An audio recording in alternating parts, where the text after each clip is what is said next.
So we're going to finish up the last couple questions from sections 5, 5, 5, 6. We are still finding all zeros. That means we want real ones, whether they're nice rational or they're weird irrational ones, and we want any imaginary ones. Okay? So what is that process we go through? There's 3 steps. First step is make your list. How do we figure out the numbers on my list? Okay, factors of the constant divided by factors of the first term, leading coefficient. In this case, it's a 1. Dividing by 1 isn't going to do anything. So my list would include positive and negative what? What are the factors of 18? 1, 2, 3, good, 6, 9, and 18. And they're all being divided by 1, which again isn't going to do anything. Okay? Then what's our second step? Yep, graph suggests. So grab your graphing calculator. We need to enter this equation.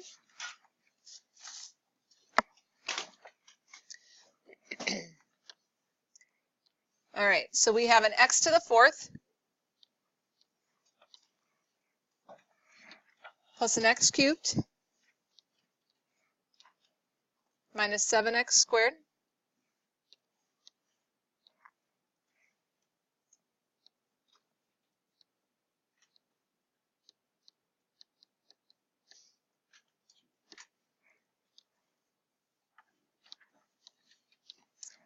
minus 9x minus 18. Okay. Start out with a normal window. So zoom 6, we can always adjust it if we need to. How many zeros should we see? Or how many should we find? There needs to be 4, right? Degree 4. How many are we seeing on the calculator? 2. So let's start with those 2. What does it look like? Negative 3 and positive 3? All right. Let's try those and see if it gets us down to something we can use the quadratic formula on. All right. So the graph suggests a positive and a negative 3. Are we missing any terms? All right. So coefficients, we have 1, 1, negative 7, negative 9, negative 18. I'm going to start with the negative 3. Okay. Bring down our 1. We multiply and add. We multiply and add. Multiply, add, and multiply and add. So did it work? Yes, because we got a remainder of 0. So we drop that off and we stack the next one underneath. Now we're going to try the positive 3. Going through that synthetic process again. And that one also gets us a remainder of 0. Okay? What is the rest of the polynomial? We have a remainder of 0, but what does this 1, 1, 2 mean? Okay, this is an x squared, this is an x, this is a constant, yes? So we have x squared plus x plus 2. Is that factorable? No. All right. Can we find the zeros of it? Yes. Our options are completing the square, quadratic formula. In this case, completing the square would create some fractions. All right. So let's go ahead and just do the quadratic formula on it. X equals the opposite of b, so negative 1 plus minus the square root. B squared minus 4 times a times c, all divided by 2 times a. What do we end up getting in the square root part? We have 1 minus 8. 1 minus 8 would be negative 7, which means we're getting what kind of solutions? Imaginary ones, right? So that's why we didn't see anything else on the calculator. My answer here would be negative 1 plus minus I root 7 divided by 2. All right, so we said there were supposed to be 4 solutions. Did we find 4?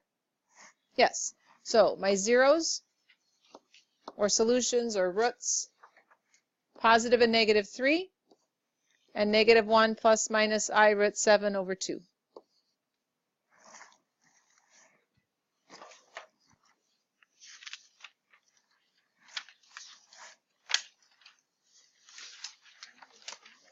All right.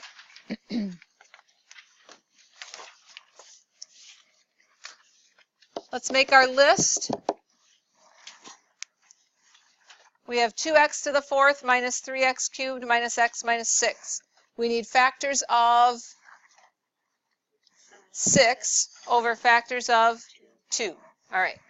So positive and negative. Our factors of 6 would be 1, 2, 3, and 6. Factors of 2 are 1 and 2. All right. Let's look at all our options. 1 divided by 1, 1 divided by 2. 2 divided by 1, 2 divided by 2, which is already on our list. 3 divided by 1, 3 divided by 2. 6 divided by 1, and 6 divided by 2 is already on my list. Okay? So let's look at what our graph suggests.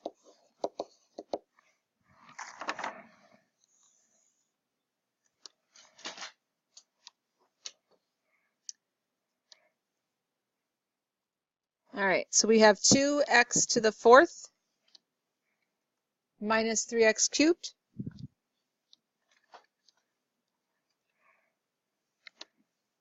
minus x minus 6.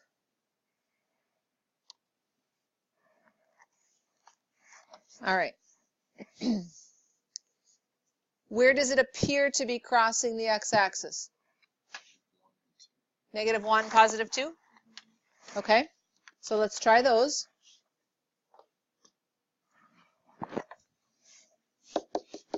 Are we missing any terms? So when we go to prove this, we got to watch our coefficients. We have a 2 for our first term. Cubes, we have a negative 3. We don't have any squares. Our first degrees are negative 1 and constant negative 6. All right, I'm going to start with the negative 1. Multiplying, adding, multiplying, adding, multiplying, adding, and one more time. So it worked. All right, let's try the positive 2.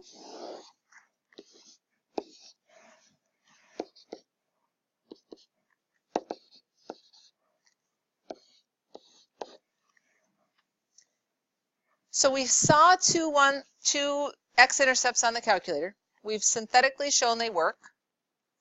And what that did for us is it got us from an x to the fourth polynomial down to what? An x squared. So let's look at this 2x squared minus x plus 3 part. Is that factorable?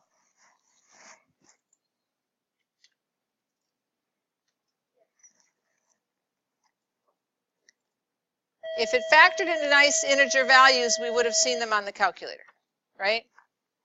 All right, let's go ahead and do the quadratic formula. We're trying to find when it equals 0. So opposite of b, plus minus square root,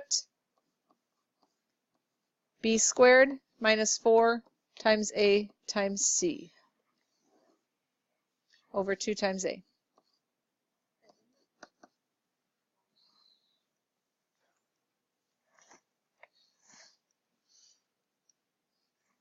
All right, simplifying.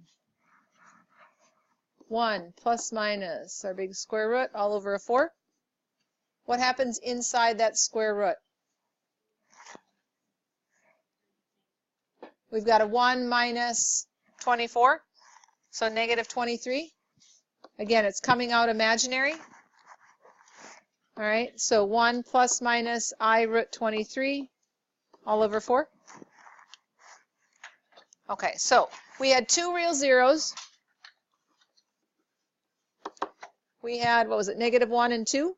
And then we have our 2 imaginary ones.